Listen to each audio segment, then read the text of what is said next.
ஆச்சி மசாலா. எந்த சமையலும் ருசி தேடும் ரகசியம். 20 ரூபாய். Taste the daily. இது வரைக்கும் நம்ம இந்த ஹிஸ்டரி ஆஃப் கஸ்டோடியல் டெத் எல்லாமே எடுத்துக்கிட்டோம் அப்படின்னா, லாக்அப் மரணம் அப்படின்னு ஒரு விஷயம் வெளியில வரும்போது எந்த காவல்துறையினரும் அதை அக்செப்ட் பண்ணதா கிடையவே கிடையாது. அருணாச்சலம் அப்படிங்கிற ஒரு நபர் 26 வயது அப்படின்னு சொல்லப்படுது. இங்க என்ன ஒரு விஷயத்துக்காக அவர் அரெஸ்ட் பண்ணாங்க அப்படின்னா, 120 மது பாட்டில்கள் சட்டவிரோதமாக அவர் விற்றாரு. மொத்தம் 4 காவலர்கள், அதுல ஒருத்தர் ஹாஸ்பிட்டலுக்கு அவர் கூட்டிட்டு போனாரு அப்படின்னு சொல்லப்படுது. அந்த மூலையில கட்டி இருந்ததுனால அந்த விஷயம். இன்னொன்று, நாங்கள் ஸ்டேஷன் பெயிலே அவரை விட்டுட்டோம் அப்படின்னு அவங்க தரப்புல சொல்லப்படுது. ஸோ இந்த கேஸ்லயும் காவல்துறை தரப்புல இருந்து அவங்க கிளைம் பண்றது என்னவா இருக்குன்னா, அவருக்கு ஃபிக்ஸ் வந்துருச்சு அப்படிங்கிறது தான் அவங்க கிளைம் பண்ற ஒரு விஷயமா இருக்கு. பெற்றோர்கள் தரப்புலையும் அங்க ரிலேட்டிவ்ஸ் தரப்புலையும் யூஸ்வலா எல்லா கேஸ்லயும் வைக்கக்கூடிய ஒரு விஷயம் தான் இங்கேயும் முன்னெடுத்து வைக்கப்படுது. என்ன அப்படின்னா, எங்களுக்கு கால் வந்ததுங்க, அவ்வளவுதான். நாங்க ஹாஸ்பிட்டல் போகும்போது பார்த்தோம் அப்படின்னா, எங்ககிட்ட எந்த பர்மிஷனும் வாங்காம அவர் ஆபரேஷனுக்கு ரெடி பண்றதுக்காக மொட்டை அடிச்சு வச்சிருந்தாங்கன்னு சொல்றாங்க. நம்ம ஒரு வீடியோ எல்லாருமே பார்த்தோம். அதே மொட்டை தலையோட தான் அவர் வாக்கு மூலமும் கொடுக்குறாரு. எக்ஸாக்ட்லி. ஆமா. அப்போ அவர் போய் சொல்றாரா? எஸ், அது மூன்றாவது இந்த ஒரு கேஸ்ல. ஏன்னா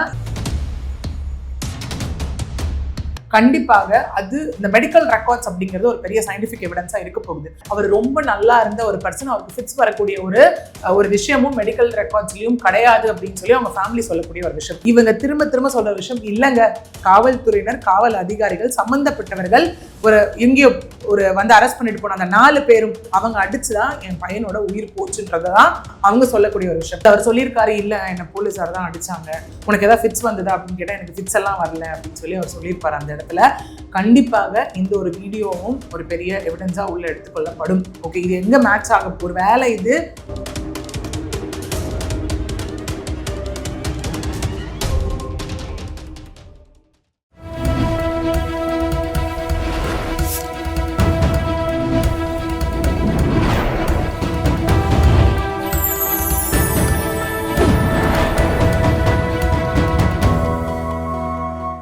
சேனல் 5 தமிழர்களுக்கு வணக்கம். இன்றைய நேர்கள் நம்மோடு பேசியிருப்பது வழக்கறிஞர் பிரியதர்ஷினி அவர்கள். மேம் வணக்கம். மேம் வணக்கம் சார். மேம், தூத்துக்குடியில் காவல்துறை விசாரணைக்காக ஒரு கைதி தான் அவர் விசாரணைக்கு அழைத்து செல்ல போய் அருணாச்சலம் என்பவர் மரணம் அடைஞ்சிருக்கிறாங்க. ஹாஸ்பிட்டலில் வச்சு தான் மரணம் அடைஞ்சிருக்காங்க. எப்படி பார்க்குறீங்க? உண்மையிலே இது போலீஸ் அடிச்சு தான் காவல்துறை அடிச்சு தான் இந்த மரணமா? இது பின்னணி என்ன நடந்தது? என்ன மேம்? எஸ், இந்த ஒரு பர்டிகுலர் கேஸ்லேயே நம்ம பார்த்தோம் அப்படின்னா, யூஸ்வலாக அந்த கஸ்டோடியல் டெத்தில் நடக்கக்கூடியது, லாக்அப் மரணங்களில் போலீஸார் விசாரணைக்குன்னு அழைத்து சென்று போய் அதுக்கப்புறம் அவங்க கொலை பண்ணிட்டாங்க, அதனால லாக்அப்ல இறந்துட்டாங்க அப்படிங்கிற மாதிரியான ஒரு விஷயம் நடக்கும் போதெல்லாம் எப்பவுமே பார்த்தோம் அப்படின்னா அந்த இடத்துல 2 வெவ்வேறுபட்ட கருத்துக்கள் இருக்கும். ஒன்று போலீஸ் தரப்புல இருந்து சொல்லக்கூடிய ஒரு விஷயம் இருக்கும், இன்னொன்று ஃபேமிலி தரப்புல இருந்து சொல்லக்கூடிய ஒரு விஷயம் இருக்கும். இது வரைக்கும் நம்ம இந்த ஹிஸ்டரி ஆஃப் கஸ்டோடியல் டெத் எல்லாமே எடுத்துக்கிட்டோம் அப்படின்னா, லாக்அப் மரணம் அப்படின்னு ஒரு விஷயம் வெளியில வரும்போது எந்த காவல்துறையினரும் அதை அக்செப்ட் பண்ணதா கிடையவே கிடையாது, ஒத்துக்கிட்டதா கிடையவே கிடையாது. எல்லாரும் சொல்லக்கூடிய ஒரு விஷயம் என்னவா இருக்குன்னா, ஒன்னு ஹார்ட் அட்டாக், இல்லையா ஃபிட்ஸ் இறந்துட்டாங்க, இல்லையா தடுக்கி கீழே விழுந்துட்டாங்க. அதனாலதான் பல மாவு கட்டுகள் அந்த ஒரு விஷயம்லாம் நம்ம பார்த்துருக்கோம். ஸோ அது அந்த கட்டுகள் போடும்போது ஓகே அவங்களுக்கு அடிபட்டுருச்சு அந்த மாதிரியான ஒரு கான்செப்ட்ஸ்ல நம்ம போவோம். பட் அதனை தாண்டி ஃபார் எக்ஸாம்பிள் நம்ம லாஸ்ட் வீக் தான் ஒரு கேஸை பத்தி பேசிட்டு இருந்தோம். சபரிவர்மன் அவர்களுடைய ஒரு இதே மாதிரி லாக்அப் டெத் தான் கன்னியாகுமரி நாகர்கோயில்ல நடந்த ஒரு விஷயம். அதாவது அவர் குட்கா வித்தாரு அப்படின்னு சொல்லி அவரை அரெஸ்ட் பண்ண ஒரு விஷயம். இல்லைங்க அப்படியெல்லாம் அது போலீஸார் தரப்புல சொல்லப்பட்ட ஒரு விஷயம். அவருக்கு அவர் ஹார்ட் அட்டாக் இறந்து போயிட்டாரு அப்படின்னு சொல்லி காவல்துறை தரப்புல சொல்லப்பட்ட ஒரு விஷயம். அப்படியே இந்த பக்கம் பார்த்தோம்னா ஃபேமிலி தரப்புல அவங்க கடைசி வரைக்கும் உறுதியாக நின்ன ஒரு விஷயம் என்னவாக இருந்தது அப்படின்னா, கண்டிப்பாக கிடையவே கிடையாது, இது ஒரு முற்றிலுமாக காவல்துறையினரால நிகழ்த்தப்பட்ட ஒரு மரணம், ஒரு கொலை அப்படின்னு சொல்லி ஒரு விஷயம் அங்க சொல்லப்பட்டது. பின்னர் சந்தேக மரணமானது கொலை வழக்காகவும் அங்க மாற்றப்பட்டுச்சு அந்த இடத்துல. ஏன்னா அங்கேயும் அவங்க சொன்ன விஷயம் என்னன்னா, அப்படிலாம் இல்லைங்க, போலீஸாரங்க லஞ்சம் கேட்டாங்க, 10 to 12 பாக்கெட் சிகரெட் 25,000 ரூபாய் மாசத்துக்கு கொடுக்கணும்னு சொல்லி அதை ஒரு போன்ல வீடியோ எடுத்து வச்சிருந்தாரு அப்படிங்கிற ஒரு விஷயம் எல்லாம் காவல்துறை தரப்புல இருந்து சொல்லப்பட்டது. கடைசி வரைக்கும் அவங்க சொன்ன மாதிரியே அதுல உறுதி செய்யப்பட்ட ஒரு விஷயம் என்னவாக இருந்தது அப்படின்னா, எஸ் அது லாக்அப் டெத் அப்படிங்கிற ஒரு விஷயம். அதனை தொடர்ந்து அதுல 3 வார்டனும் 8 கைதிகளும் அரெஸ்ட் பண்ணப்பட்டிருந்தாங்க. ஏன்னா யூஸ்வலா நம்ம பார்த்தோம்னா போலீஸார் தான் அரெஸ்ட் பண்ணப்படுவாங்க எல்லா கேஸ்லயும். நம்ம ஜெயராஜ் பெனிக்ஸ் வழக்கா இருக்கட்டும், இல்ல அஜித்குமார் வழக்கா இருக்கட்டும், இல்ல ஆகாஷ் வழக்கா இருக்கட்டும், இது எல்லாமே பார்த்தோம் அப்படின்னா காவல்துறையினர் தான், காவல்துறை அதிகாரிகள் தான் முற்றிலுமாக சம்பந்தப்பட்டவர்களாக அந்த இடத்துல இருப்பாங்க. இதுலதான் 8 சிறை கைதிகள், அந்த 8 பேருமே மேக்சிமம் இருக்கவங்க எல்லாம் ஹிஸ்டரி ஷீட்டர்ஸ். ஒருத்தவங்க மேல எல்லாம் 50க்கும் மேற்பட்ட வழக்கு பெண்டிங்ல இருக்கு. அவங்க கூட சேர்ந்து பண்ணதுனால அவங்களையும் இப்போ திரும்ப விசாரணையில் எடுக்கக்கூடிய ஒரு சூழ்நிலையானது ஏற்பட்டிருக்கு. அந்த கேஸ் இப்போ சிபிசிஐடிக்கும் மாற்றப்பட்டிருக்கு. ஓகே, இது நம்ம பேசிட்டு இருக்கும் போது இன்னொரு ஒரு சஸ்பீஷியஸ் ஒன்றும் அங்கே வந்தது. என்னன்னா புழல் சிறையில் ஒருத்தர் இறந்துட்டாரு, அதுவும் லாக்அப் மரணமா இருக்கும் அப்படிங்கிற மாதிரியான ஒரு விஷயம். போன வாரம் இந்த டைம்ல தான் நம்ம பேசிட்டு இருக்கும் போது நம்ம எல்லாருமே சொன்ன விஷயம், இனிமேலும் ஒரு லாக்அப் டெத் நடந்து விடக்கூடாது அப்படின்னு தான் நம்ம ஒரு வாட்டி வரும்போதும் சொல்றோம். ஜெயராஜ் பெனிக்ஸ் வழக்கிலையும் இரட்டை மரண தண்டனை அப்படின்னு ஒரு விஷயம் அப்படின்னு ஒரு ஜட்மெண்ட் கொடுத்தப்பவும் நம்ம சொன்ன விஷயம், இதை பார்த்தாவது இந்த மாதிரி செய்யணும்னு நினைக்கக்கூடிய காவல்துறை அதிகாரிகளுக்கு பயம் வரணும் அப்படிங்கிறது. ஏன்னா நம்ம முன்னாடி சபரிவர்மன் கேஸ்ல எடுத்துக்கிட்டோம் அப்படின்னா ஒரு பக்கம் இந்த மாதிரி பண்ணதும் காவல்துறை அதிகாரிகள் தான், கடைசி வரைக்கும் அவங்க கூட உறுதுணையாக நின்றதும் எஸ்பி ஸ்டாலின் அவர்கள் தான், அவரும் ஒரு காவல்துறை அதிகாரி தான். ஸோ இந்த மாதிரி 2 ஆஸ்பெக்ட்ல காவல்துறையினர் இருக்கக்கூடியதை நம்மளால பார்க்க முடியுது. அதன் தொடர்ச்சியாக 17ஆம் தேதி விசாரணைக்காக அழைத்து செல்லப்பட்ட ஒருத்தர் தான் இந்த அருணாச்சலம் அப்படிங்கிற ஒரு நபர். 26 வயது அப்படின்னு சொல்லப்படுது. இங்க என்ன ஒரு விஷயத்துக்காக அவர் அரெஸ்ட் பண்ணாங்க அப்படின்னா 120 மது பாட்டில்கள் வந்து சட்டவிரோதமாக அவர் விட்டுறாரு, சட்டவிரோதமான மது வந்து அவர் சேல் பண்ணாருன்னு சொல்லி அவர் வந்து அரெஸ்ட் பண்ணப்பட்டார். இவர் டாஸ்மாக்ல ஒர்க் பண்றவரா? டாஸ்மாக்ல ஒர்க் பண்ணக்கூடிய ஒரு பர்சன். எங்க அப்படின்னு பாத்தீங்கன்னா இந்த தூத்துக்குடியில இருக்கக்கூடிய அமுதா நகரை சார்ந்தவர் தான் இவரு. ஸோ தென்பாகம் காவல் நிலைய காவல் அதிகாரிகள் தான் இவர் வந்து அரெஸ்ட் பண்ணிட்டு போயிருக்காங்க. அரெஸ்ட் பண்ணிட்டு போனவங்க அதாவது 17ஆம் தேதி காலையில வீட்டுக்கு வந்து அரெஸ்ட் பண்ணிட்டு போயிருக்காங்கன்னு சொல்லப்படுது. 17ஆம் தேதி ஈவினிங்கே அவர் இந்த மாதிரி ஹாஸ்பிட்டல் அட்மிட் பண்ணப்பட்டுட்டாரு அப்படிங்கிற ஒரு விஷயம் சொல்லப்படுது. மேம், அதுவும் பெற்றோருடைய சம்மதத்தோடு தான் நாங்க இந்த மாதிரி அவருக்கு ஃபிக்ஸ் வந்துடுச்சு, அதனாலதான் நாங்க அவங்களுக்கு கூட இருந்தாங்க, நாங்க ஹாஸ்பிட்டல் கூட்டு போனோம் அப்படின்னு சொல்ற அந்த தகவல் வருது மேம். எஸ், நான் உங்களுக்கு சொன்னேன் இல்லையா 2 வெவ்வேறுபட்ட தகவல்கள் அப்படின்னு சொல்லி. இதுலயும் பார்த்தோம் அப்படின்னா காவல்துறை தரப்புல இருந்து சொல்லப்படுற விஷயம் என்னவாக இருக்குன்னா, இல்லைங்க நாங்க வந்து அவரை அரெஸ்ட் பண்ணப்போ அவர் காவல் நிலையத்துல மயக்கம் அடைஞ்சிட்டாரு. ஓகே, அதுக்கப்புறம் நம்ம ஹாஸ்பிட்டல் கூட்டிட்டு போகும்போது அங்கேயும் அவருக்கு வந்து மயக்கம் வந்துருச்சு. அப்புறம் அவரை பரிசோதித்த மருத்துவர்கள் சொன்ன விஷயம் என்னவாக இருந்ததுன்னா, அவருக்கு மூளையில கட்டி இருக்குன்னு சொல்லி எங்க கிட்ட சொன்னாங்க. ஓகே, ஸோ அதற்காக ஆப்ரேஷன் பண்ணணும்னு சொன்னாங்க. அவருக்கு ஃபிக்ஸ் வந்துருச்சு அப்படின்னு சொல்லி காவல்துறை தரப்புல சொல்லக்கூடிய ஒரு விஷயமாக. எக்ஸ்ட்ரா இன்னொன்னு என்ன சொல்றாங்கன்னா, பேரண்ட் சம்பவத்தோட தான் நாங்க ஹாஸ்பிட்டல் கூட்டு போனோம். ஒண்ணு. 2வது என்ன அப்படின்னா, மொத்தம் வந்து 4 காவலர்கள், அதுல ஒருத்தர் வந்து ஹாஸ்பிட்டலுக்கு அவரை வந்து கூட்டிட்டு போனாரு அப்படின்னு சொல்லப்படுது. அதான் மூளையில கட்டி இருந்ததுனால அந்த விஷயம். இன்னொன்னு, நாங்க ஸ்டேஷன் பெயிலே அவரை விட்டுட்டோம் அப்படின்னு வந்து அவங்க தரப்புல சொல்லப்படுது. ஸோ இந்த கேஸ்லயும் காவல்துறை தரப்புல இருந்து அவங்க கிளைம் பண்றது என்னவா இருக்குன்னா, அவருக்கு ஃபிக்ஸ் வந்துருச்சு அப்படிங்கிறது தான் அவங்க கிளைம் பண்ற ஒரு விஷயமா இருக்கு. இப்போ என்னோட கேள்வி என்ன, ஃபிக்ஸுங்கிறது வந்து திடீர்னு வருமா, இல்ல அது முன்னாடி இருந்தே கொஞ்சம் எப்ப வேணாலும் வரலாம் அப்படின்னு ஒன்று இருக்குல்ல, அது வந்து பேரண்ட்டை கேட்டா தெரியும், இல்ல ஊர்ல இருக்கவங்ககிட்ட கேட்டா அந்த பையனுக்கு ஃபிக்ஸ் வருமான்னு கேட்டா அப்படி எதுவும் இருக்காது. இல்ல, அதுதான் இப்ப அப்படியே வந்தோம் அப்படின்னா பேரண்ட்ஸ் சொல்லக்கூடிய விஷயம் இங்க என்னவா இருக்கு அப்படின்னா, எஸ் இந்த மாதிரி வீட்டுக்கு வந்து அரெஸ்ட் பண்ணிட்டு போனாங்க, சட்டவிரோதமாக மது பாட்டில் அவர் வந்து சேல் பண்ணாரு அப்படின்னு சொல்லி, லைக் டாஸ்மாக்ல ஒர்க் பண்ணக்கூடிய ஒரு பர்சன் அப்படின்னு சொல்லி சொல்றாங்க. காவல்துறை தரப்புல யூஸ்வலா வைக்கக்கூடிய ஒரு விஷயம் தான், பெற்றோர்கள் தரப்புலையும் அங்க ரிலேட்டிவ்ஸ் தரப்புலையும் யூஸ்வலா எல்லா கேஸ்லயும் வைக்கக்கூடிய ஒரு விஷயம் தான் இங்கேயும் முன்னெடுத்து வைக்கப்படுது. என்ன அப்படின்னா, எங்களுக்கு கால் வந்ததுங்க, அவ்வளவுதான். என்னன்னா அவர் இந்த மாதிரி மயக்கம் அடைஞ்சிட்டாரு, ஒரு ஹாஸ்பிட்டல் அட்மிட் பண்ணிருக்கோம், எங்களுக்கு கால் வந்துச்சு, அவ்வளவுதான். ஓகே, இது பெற்றோர் தரப்புல இருந்து சொல்லக்கூடிய ஒரு விஷயம். நாங்க ஹாஸ்பிட்டல் போகும்போது பார்த்தோம் அப்படின்னா, எங்ககிட்ட எந்த பெர்மிஷனும் வாங்காம அவர் ஆபரேஷனுக்கு ரெடி பண்றதுக்காக மொட்டை அடிச்சு வச்சிருந்தாங்கன்னு சொல்றாங்க. நம்ம ஒரு வீடியோ எல்லாருமே பார்த்தோம். அதே மொட்டை தலையோட தான் அவர் வாக்கு மூலமும் கொடுக்குறாரு. எக்ஸாக்ட்லி, ஆமா. அப்போ அவர் போய் சொல்றாரா? எஸ், அது 3வது இந்த ஒரு கேஸ்ல. ஏன்னா இதே ஒரு கேஸ் ரெசம்பிளன்ஸ் எடுத்துக்கிட்டா முன்னாடி நடந்த ஆகாஷ் கஸ்டோடியல் டெத்ல பாத்துக்கிட்டோம்னா, கடைசியாக அவர் கொடுத்த வாக்கு மூலம் அங்க மரண வாக்கு மூலமாக மாறுச்சு இல்லையா? ஏன்னா அவர் கொடுத்தது வந்து கன்ஃபெஷன் ஸ்டேட்மெண்ட், அது டையிங் டிக்ளரேஷனா மாறுச்சு கடைசியாக. அது ஒரு பெரிய ஒரு சாட்சியாக அந்த இடத்துல இருந்தது. அதே மாதிரி போஸ்ட்மார்ட்டம் ரிப்போர்ட் எல்லா கேஸ்லயும் நம்ம எடுத்துக்கிட்டோம்னா, போஸ்ட்மார்ட்டம் ரிப்போர்ட் ஒரு பெரிய ஒரு சாட்சியாக, சயின்டிபிக் எவிடன்ஸாக அந்த இடத்துல இருக்க போகுது. இங்கேயும் பார்த்தோம் அப்படின்னா, அந்த ஃபிக்ஸ்னு ஒரு விஷயம் கிளைம் பண்றாங்கல்ல காவல்துறை தரப்புல இருந்து, கண்டிப்பாக அது இந்த மெடிக்கல் ரெக்கார்ட்ஸ் அப்படிங்கிறது ஒரு பெரிய சயின்டிபிக் எவிடன்ஸா இருக்க போகுது. ஏன்னா இங்க வந்து நம்ம அந்த பிரஸ் மீட்ஸ் எல்லாமே பார்த்தோம், அவருடைய தாய் சொன்னதா இருக்கட்டும், இல்ல உறவினர்கள் எல்லாரும் சொன்னதா இருக்கட்டும், அந்த மாதிரி அவருக்கு அந்த மெடிக்கல் ஹிஸ்டரியே இல்லைன்னு சொல்லி அவங்க சொல்றாங்க. ஏன்னா அவர் அவ்வளோ நல்லா இருக்காரு ஒரு போட்டோல, அவங்க போட்டுட்டு சொல்லக்கூடிய விஷயம், மொட்டை அடிச்சதுக்கு அதுக்கப்புறம் பார்க்கும்போது ஒரு மூளையில கட்டி அப்படின்னா முன்னாடி ஏதாவது சிம்டம்ஸ் காமிச்சிருக்கும், ஏதாவது ஒரு வகையில இருந்திருக்கும். அந்த மாதிரி எதுவுமே இல்லை.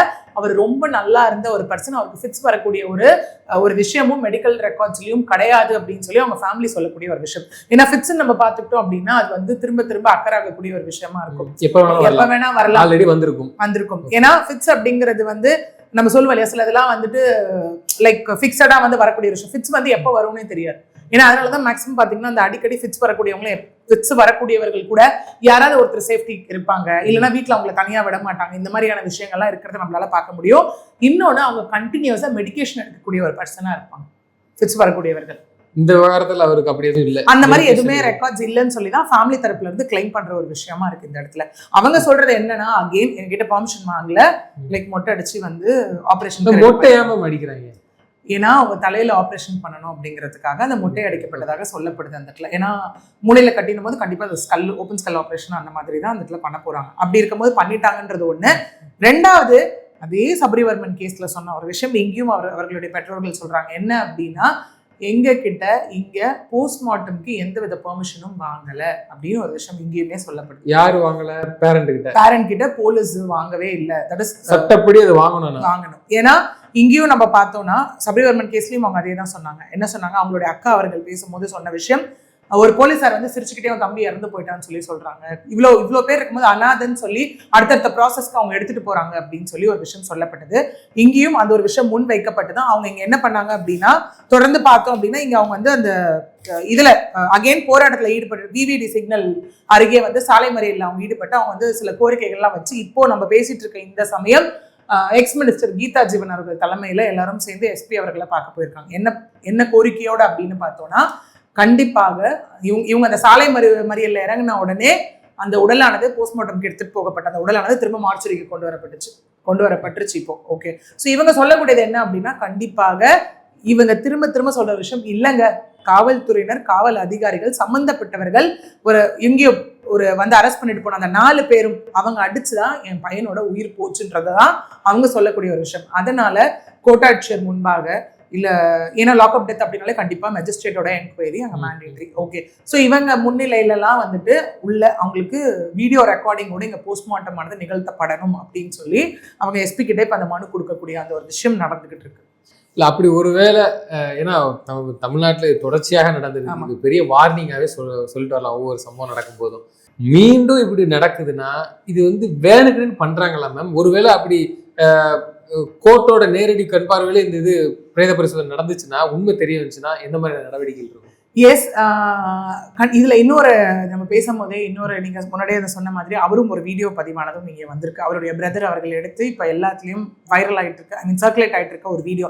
அதுல அவர் சொல்லியிருக்காரு, இல்ல என்ன போலீஸார் தான் அடிச்சாங்க, உனக்கு ஏதாவது ஃபிட்ஸ் வந்ததா அப்படின்னு கேட்டா எனக்கு ஃபிட்ஸ் எல்லாம் வரல அப்படின்னு சொல்லி அவர் சொல்லியிருப்பாரு. அந்த இடத்துல கண்டிப்பாக இந்த ஒரு வீடியோவும் ஒரு பெரிய எவிடன்ஸா உள்ள எடுத்துக்கொள்ளப்படும். ஓகே, இது எங்க மேட்ச் ஆக, ஒரு வேலை இது போஸ்ட்மார்ட்டம் ரிப்போர்ட்டோட சயின்டிஃபிக்கலா மேட்ச் ஆயிடுச்சு அப்படின்னா வித் நோ டவுட் இந்த இடத்துல கண்டிப்பாக அது இன்னொரு லாக்அப் டெத்தாக தான் ரெஜிஸ்டர் செய்யப்பட போற ஒரு விஷயமாவே இருக்கும். ஓகே, ஒண்ணு.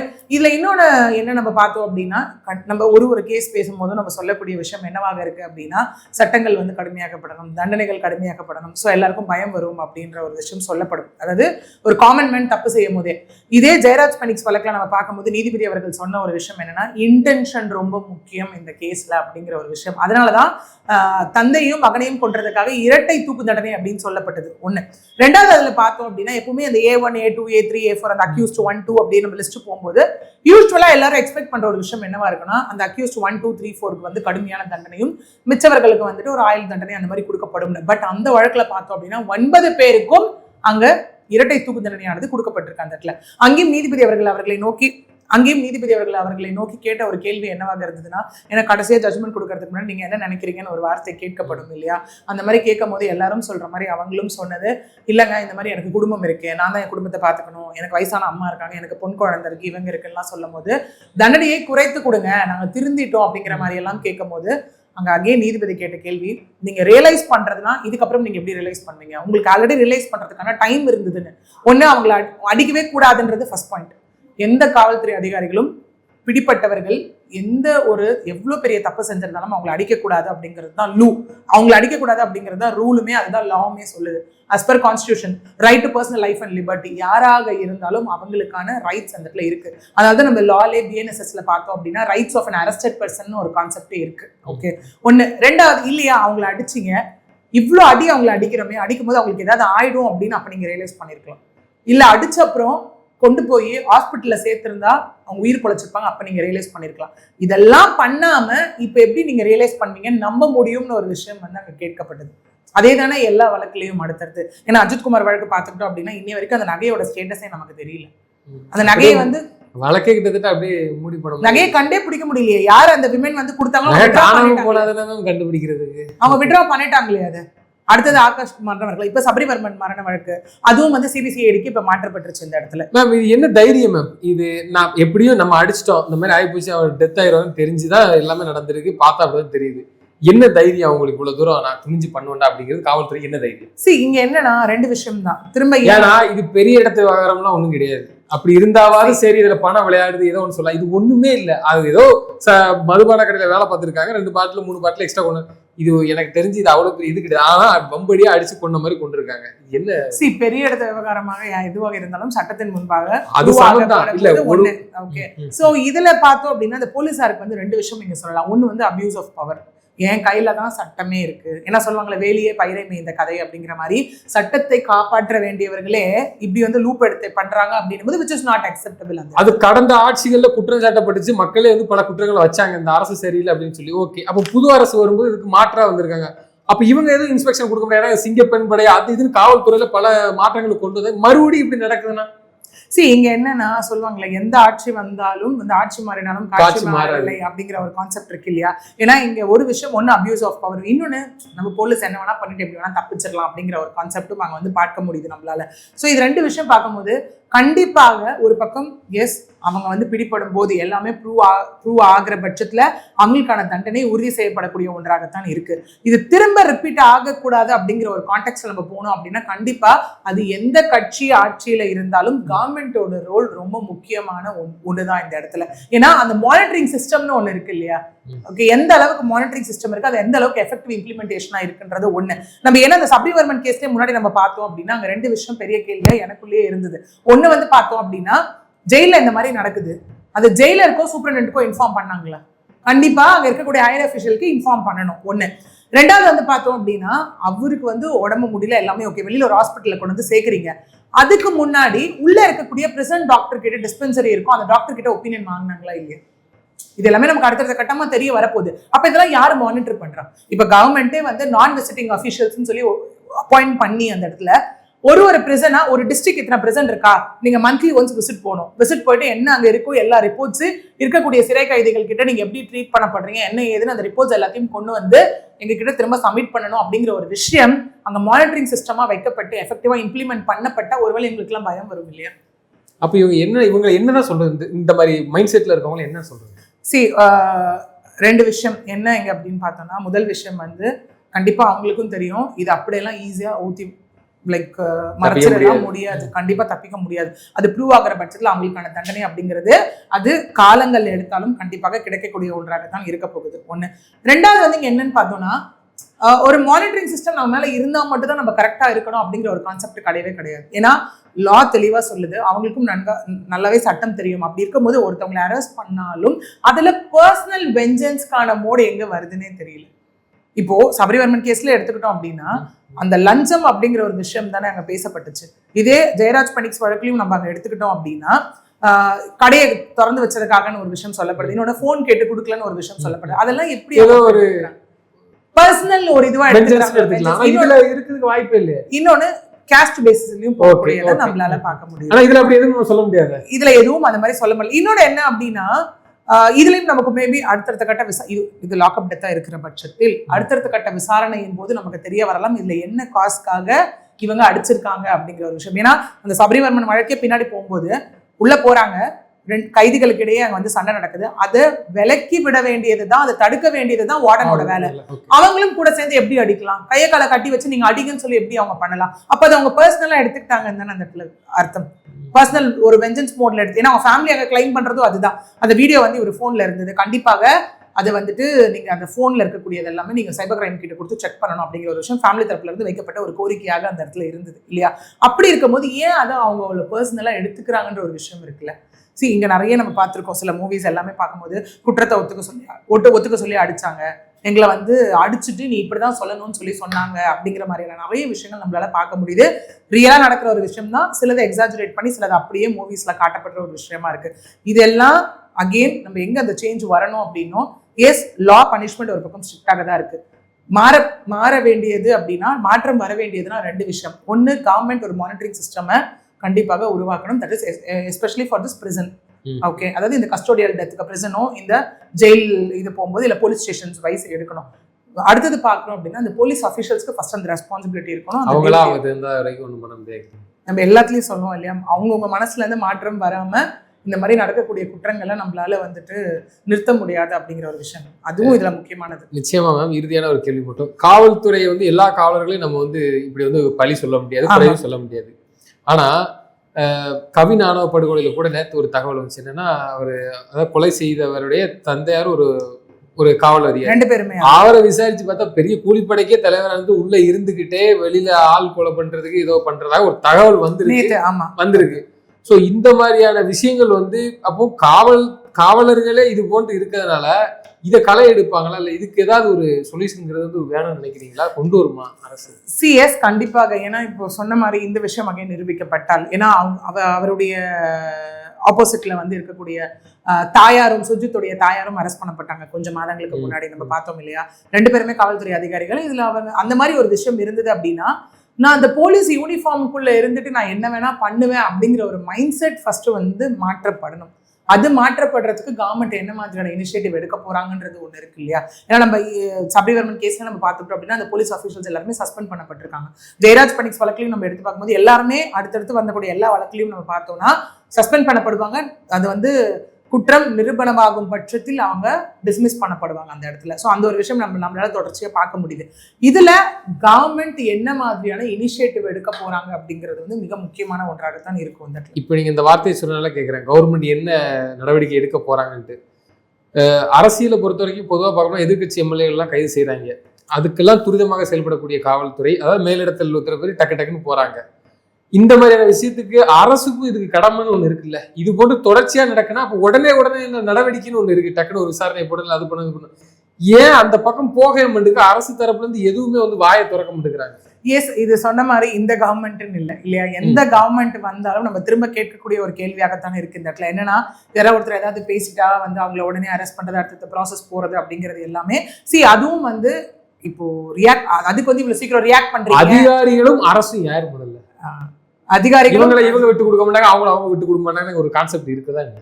அப்படிங்கிற ஒரு கான்செப்ட் இருந்தாலும் பட் தவறு ஏன்னா நம்ம இப்ப லால எடுத்துக்கிட்டீங்க அப்படின்னா கண்டிப்பா அதற்கான டைம் டியூரேஷன்ஸ் அப்படிங்கிறது நம்ம கொடுக்கப்படும். ஏன்னா ஜெயராஜ் பனிக்ஸ் வழக்குல ஏன் 5 வருஷம் ஆச்சுன்னு அங்க நிறைய கேள்விகள் வந்து கேட்கப்பட்டது. அதற்கான காரணம் அதுல இருக்கக்கூடிய 9 பேரும் அங்க வந்து விசாரணை அடுத்தடுத்த ப்ராசஸ் போகக்கூடிய ஒரு கட்டாயம் இருந்தது இல்லையா. Correct ma'am. வழக்கு போடுறாங்க, வழக்கு போட்டா உடனே நடவடிக்கை வருது. ஒரு எம்எல்ஏ சட்டமன்ற உறுப்பினர் பேசிட்டாங்க, உடனே வழக்கு, உடனே கைது. இப்போ நான் என்ன கேட்குறேன்னா, இந்த மாதிரி ஒரு குற்றச்சாட்டை பேரண்ட் தரப்புல இருந்து ஆதாரமா இவங்க ஒரு கம்ப்ளைண்டா கொடுத்தாங்கன்னா அந்த காவல்துறையை உடனே கைது செய்து விசாரணைகள் ஒரு பக்கம் போயிட்டு தான் இருக்கணும்.